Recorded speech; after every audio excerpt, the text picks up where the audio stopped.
اعوذ باللہ من الشیطان الرجیم بسم اللہ الرحمن الرحیم نحمدہ ونصلی ونسلم علی رسولہ النبی الکریم اما بعد فاعوذ باللہ من الشیطان الرجیم بسم اللہ الرحمن الرحیم اللہم صلی علی سیدنا و مولانا محمد وعلی آلہ وصحبہ وبارک وسلم۔ معزز طلباء و طالبات و معزز سامعین گرامی، السلام علیکم ورحمۃ اللہ وبرکاتہ۔ ہم حضرت سیدنا شیخ شرف الدین سعدی شرازی رحمۃ اللہ علیہ کی مایہ ناز تصنیف کریمہ صدی پڑھ رہے تھے، اور جو بیان ہم پڑھ رہے تھے اس کا عنوان ہے در صنعت حق تعالی، اللہ تعالیٰ کی کاریگری کے بیان میں۔ اس عنوان پر آپ 6 لیکچر سماعت فرما چکے ہیں۔ آج الحمدللہ ہم اس کے 7ویں پارٹ میں حاضر ہیں، تو چلتے ہیں بلا تاخیر ہم آج کے سبق کی طرف۔ اسکرین کے اوپر توجہ سے آج کا سبق دیکھیں۔ آج کا پہلا اور مجموعی طور پر 18واں شعر ہے۔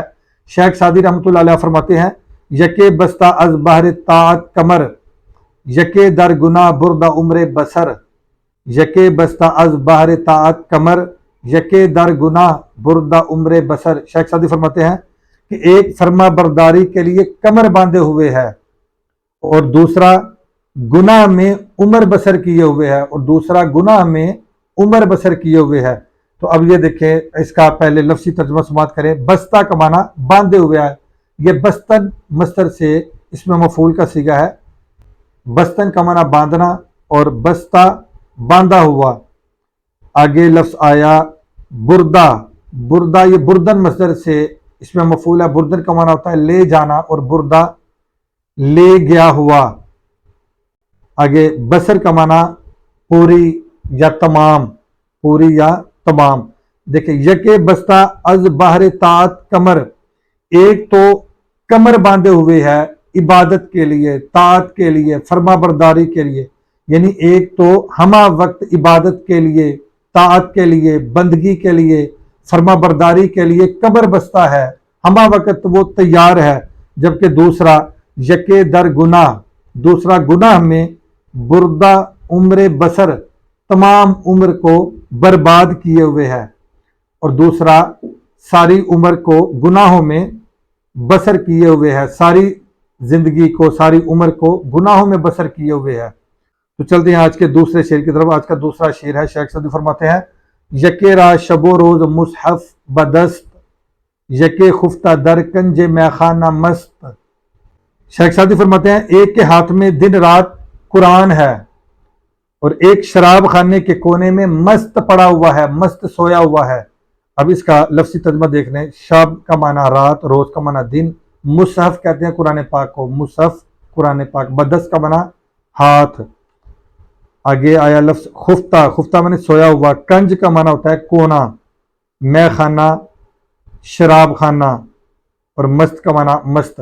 تو دیکھیں، یکے رات شب و روز مصحف بدست، ایک تو دن رات قرآن پاک ہاتھ میں لیے اللہ کا کلام پڑھ رہا ہے اور تلاوت کر رہا ہے، ایک ہی حالت اور کیفیت تو یہ ہے کہ وہ اللہ تعالیٰ کے ساتھ اس قدر اپنی محبت اور الفت کا اظہار کرتا ہے، اور یوں فرما برداری کرتا ہے اور یوں اتباع کرتا ہے کہ وہ دن رات اللہ کا کلام پڑھ رہا ہے، اللہ کی محبت میں اس کے کلام کو سمجھ رہا ہے، اس کے کلام میں ڈوبا ہوا ہے، اور اس کا علم سیکھ رہا ہے، اور جان رہا ہے کہ میرے رب نے میرے لیے کیا پیغام بھیجا ہے۔ ایک تو دن رات قرآن پاک ہاتھ میں لیے ہوئے ہے، جبکہ دوسرے کی کیفیت اور حالت کیا ہے کہ یکے خفتہ در کنج میخانہ مست، اور دوسرا شراب خانے کے کونے میں مست سویا ہوا ہے، اور دوسرا اس حالت میں پڑا ہوا ہے۔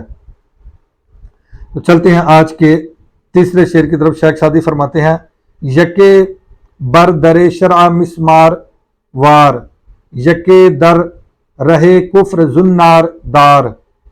شیخ سعدی فرماتے ہیں کہ ایک شریعت کے دروازے پر کیل کی طرح پختہ ہے، ایک شریعت کے دروازے پر کیل کی طرح پختہ ہے، اور ایک کفر کی راہ میں زنار رکھنے والا ہے، اور دوسرا کفر کی راہ میں زنار رکھنے والا ہے، یعنی کافروں کی علامت زنار رکھنے والا ہے۔ مسمار وار کا معنی کیل کی طرح، مسمار وار کیل کی طرح۔ یکے بر در شرع، ایک شریعت کے دروازے پر، در کا معنی دروازہ، در شرع شریعت کے دروازے پر، مسمار وار کیل کی طرح مضبوط ہے، جس طرح کیل جب ٹھونکا جاتا ہے تو جس طرح وہ پختہ اور مضبوط ہو جاتا ہے، تو اس طرح ایک تو شریعت کے دروازے پر اس طرح چمٹا ہوا ہے، جمع ہوا ہے، پختہ ہے، مضبوط ہے کہ اسے کوئی طاقت ہلا نہیں سکتی، اس طرح وہ شریعت پر کاربند ہے اور جمع ہوا ہے۔ یکے در رہے کفر زنار دار، جبکہ دوسرے کی حالت یہ ہے کہ وہ کفر کی راہ میں زنار پہنے ہوئے ہے، وہ کافروں کی علامت، کافروں کی نشانی اس کو لٹکائے ہوئے ہے، اور دوسرے کی کیفیت یہ ہے۔ زنار یہ وہ داغا ہے جو ہندو لوگ گلے میں رکھتے ہیں اور مجوسی وغیرہ کافر کمر پر باندھتے ہیں، یہ ان کی ایک مذہبی علامت ہے کافروں کی۔ تو اس لیے یہ فرما رہے ہیں کہ ایک تو اللہ تعالیٰ کی عبادت میں، اللہ تعالیٰ کی طاعت میں، اللہ کی بندگی میں، اس کی فرما برداری میں ایک تو شریعت کے دروازے پر میخ کی طرح، کیل کی طرح مضبوط ہے، پختہ ہے، قائم ہے، ثابت ہے، جبکہ دوسرے کی حالت اور کیفیت یہ ہے کہ وہ اپنا دین ترک کر کے کافروں کے رستے پہ چل پڑا اور کافروں کی راہ میں وہ زنار پہنے ہوئے ہے۔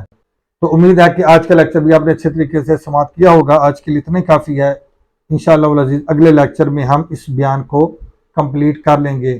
اللہ حافظ، السلام علیکم ورحمۃ اللہ وبرکاتہ۔